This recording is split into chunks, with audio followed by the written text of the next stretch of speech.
This is the Horse Radio Network. This is episode 796 of Horse Tip Daily. A different horse tip, a different equine topic, a different equestrian expert every day. Horse Tip Daily brings the world of equine knowledge to you, one day at a time.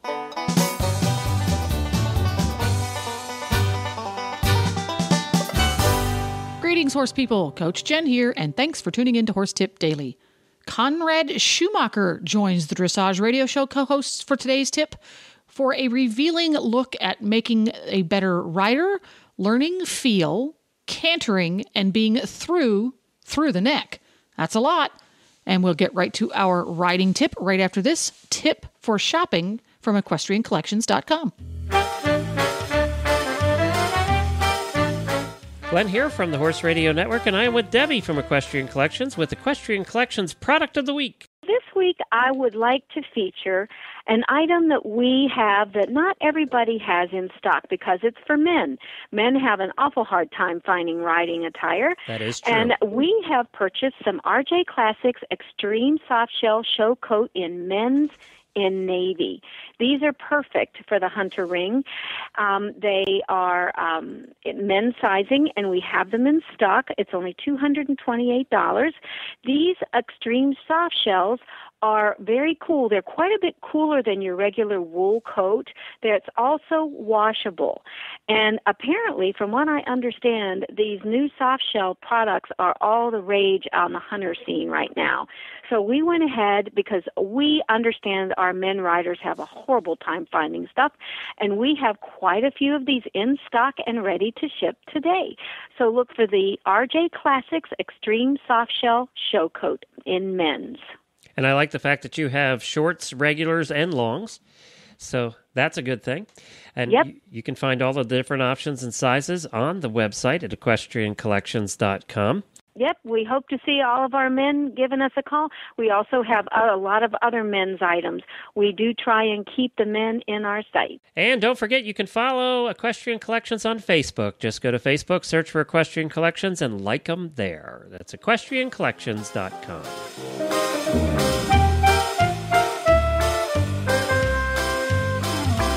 Well, it is an honor this evening to have my mentor and teacher, Conrad Schumacher, here with us this evening. Conrad, welcome to the show. Thank you for having me here. Well, we've had a very wonderful weekend of clinics here at Maple Crest Farm, and we even have a very unusual setup. You are sitting in the indoor, and I'm in my apartment, and so we're in the same location, but not quite sitting together this evening. But one of the questions, and I really had to think about what to ask you because you are such an amazing teacher, is you always say to riders, and when you give a clinic, that you are making a rider and not making a horse. Can you kind of start the conversation about what you mean by saying that? Well, I made the experience in the dressage business that the horses develop only really well when the rider is good. Actually, riders are making the horses. And that is one reason. The other reason is I've trained a lot of young riders in my life. It's more than 3,500 all over the world, and maybe like 2,000 in America. And when you train young riders, you have to train the rider. You have to make them understand the giving of the aids and how things are working together. And so this is my background, and this is my experience, and because of that, I train riders primarily, and the riders later, they make then the horses good, and the horses become successful. This is so true. I mean, I started riding with you, oh goodness, it's about 20 years ago. So I have personally had several horses that we've worked together. And it's very true as we go through the scale and the scale of training and learning, every horse is different. And you have to be able to change to different horses. So we also talk a lot about feel and learning about feel and how we feel and teach and learn what feel is. Can you talk a little bit about that? Yes, I mean, the difficulty in teaching a rider is that you have to teach technical, the giving of the aids. This is relatively easy because you can describe it by words. And it's also logical, and someone who is intelligent understands that right away. But then you have to teach the feel, because the giving of the aids has also two aspects. It's not only the technical aspect, it has the aspect of the timing of the aids. And the timing of the aids cannot be done with the brain. It can be done only when you have learned to feel. Now, when you talk about feel, that doesn't help the rider, because words don't cover that really. So my way of teaching is I produce together with the rider and the horse situations where the feel will come up, and then I tell the rider in that moment, that's it.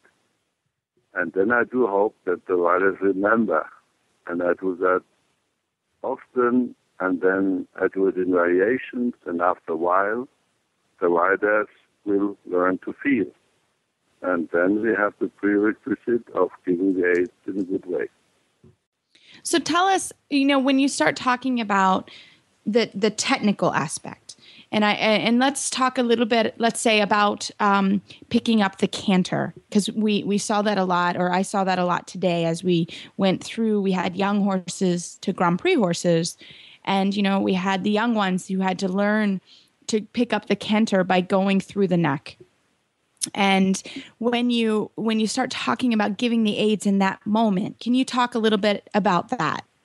Yeah, when you want to proceed from a trot, for example, with the young horse into the canter, so technically it is the weight of the rider must be on the inside seat bone more than on the outside seat bone. That has to do with the balance, and you can achieve that easily by pushing your inside leg a little bit further down, and then the horse must have a nice flex to the inside that is technically done with your inside hand. You turn the wrist carefully to the inside, and the outside rein stands passive at the neck, and then your inside leg switches down because of the seat position is assisted by the outside leg, which is a little bit behind the girth, and then you have the right position of rider and horse, and then you can close the legs,